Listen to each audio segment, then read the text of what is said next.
আল্লাহ ছাড়া কেউ নাই আপনজন, বিশ্বাস করেন। আল্লাহ ছাড়া সত্যিকার অর্থে আপন বলতে কেউ নাই পৃথিবীতে। আমাদের একজন ছিলেন মুহাম্মদ সাল্লাল্লাহু আলাইহি ওয়াসাল্লাম, তিনি ইন্তেকাল করেছেন। মুহাম্মদ সাল্লাল্লাহু আলাইহি ওয়াসাল্লাম এমন মানুষ ছিলেন যে তিনি একটা বাগানে ঢুকেছেন, একটা উট দৌড়ে তার কাছে চলে এসেছে, এসে গায়ের সাথে বুকের সাথে গাটা লাগিয়ে রেখেছে। নবী সাল্লাল্লাহু আলাইহি ওয়াসাল্লাম আদর করছেন, হাদিস স্পষ্ট সহিহ, নবীজি আদর করছেন এবং বলছেন, জানো উটটা আমাকে কি অভিযোগ করলো? উটটা আমাকে তার মালিকের বিরুদ্ধে অভিযোগ করলো, তার মালিক তাকে কষ্ট দেয়। এই উটটা পর্যন্ত, একটা অবলা প্রাণী পর্যন্ত আমাদের নবীকে আপন মনে করছেন, ছুটে চলে আসছেন, আমার কষ্ট হচ্ছে, আমাকে ধরেন। চিন্তা করতে পারেন? সুবহানাল্লাহ। নবী সাল্লাল্লাহু আলাইহি ওয়াসাল্লাম যখন মসজিদ নববী নির্মাণ করেছেন, ওখানে একটা খুঁটি ছিল, এটা অনেকে জানেন, খুঁটি ছিল। যখন মিম্বর এসেছে, মিম্বর, তখন তিনি মিম্বরে দাঁড়িয়ে বয়ান করা, খুতবা দেওয়া শুরু করেছেন। তখন ওই যে খুঁটি, ওই খুঁটিটা থেকে কান্নার টকটক আওয়াজ শোনা যেত। ওই জড়বস্তু পর্যন্ত মুহাম্মদ সাল্লাল্লাহু আলাইহি ওয়াসাল্লামকে আপন মনে করতেন।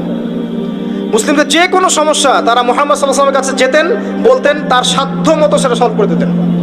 একবার নামাজে দাঁড়িয়েছেন মুহাম্মদ সাল্লাল্লাহু আলাইহি ওয়াসাল্লাম, একামত হয়েছে, একামত হওয়ার পরেও তিনি বাসায় চলে গেছেন। সাহাবীরা জিজ্ঞাসা করলেন, ব্যাপারটা কি? নবীজি বললেন, আমার কাছে কয়েকটা দিনার ছিল, ওগুলো দান সাদাকা করে দিয়ে তারপর এসেছে। কি বুঝছেন? কিছু মানুষ এসেছে, জীর্ণ শীর্ণ, খাবার নাই, কাপড় নাই, নবীজিকে বলছেন, নবীজি সাল্লাল্লাহু আলাইহি ওয়াসাল্লাম, আমরা এই সমস্যায় আছি। নবীজি দেখে এত মায়া লাগলো, চোখ দিয়ে দরদর করে পানি পড়তে লাগলো। তিনি সাহাবীদেরকে বললেন, হে সাহাবীরা, তোমাদের মাঝে কি দানশীলরা নেই? নিয়ে আসো, তোমাদের কাছে যা আছে নিয়ে আসো। সবাই কিছু কিছু করে আনা শুরু করলো। আস্তে আস্তে আস্তে আস্তে স্তূপ হয়ে গেল সম্পদের। এটা দেখে নবী সাল্লাল্লাহু আলাইহি ওয়াসাল্লাম হেসে ফেললেন। এটাই তো সেই হাদিস যে কেউ ভালো বেদাত চালু করলে এটার হাসানা পাবে, এটাই সেই হাদিসটা। তো নবী সাল্লাল্লাহু আলাইহি ওয়াসাল্লামকে সাহাবীরা আপন মনে করেছেন।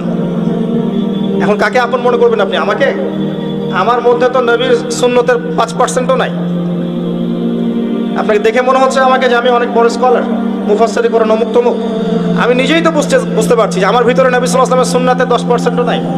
কে আপনাকে নসিহত করবে? কে আপনাকে তাজকিয়া করবে? যারা এমন আল্লাহওয়ালা মানুষ, যারা এমন তাকওয়াওয়ালা মানুষ, নূরওয়ালা মানুষ, এই মানুষগুলোর কাছে গিয়ে পড়ে থাকেন, এই মানুষগুলোর কাছে গিয়ে সহবতে গিয়ে পড়ে থাকেন, খুঁজে নেন এই মানুষগুলোকে, কোথায় আছে খুঁজে নেন। আমি জানি না কোথায় আছে, আমি নিজেও খুঁজছি, আর আমাদের খোঁজার দৃষ্টিভঙ্গিটা খুব সূক্ষ্ম। ওই যে ইমাম বুখারী দেখেছিলেন না, ওই যে ঘোড়াকে খাওয়াচ্ছেন প্রতারণা করে, হাদিস নিলেন না তার কাছ থেকে, আছে না? জানেন না আপনারা? হাদিস সার্চ করতে করতে এক জায়গায় চলে গেছেন, অনেক মাইলের পর মাইল পথ পাড়ি দিয়ে দেখেছেন যার কাছ থেকে হাদিস নিবেন সে ঘোড়াকে ডাকছে, হাতের মধ্যে কিচ্ছু নাই, কিন্তু ঘোড়াকে দেখাচ্ছে, আসো আসো আসো, খেয়ে যাও। এই যে প্রতারণা করেছে ঘোড়ার সাথে, আর হাদিস নিলেন না। তা আমরা এরকম চোখ দিয়ে খুঁজছি আর কি, আল্লাহ যেন মিলিয়ে দেয়।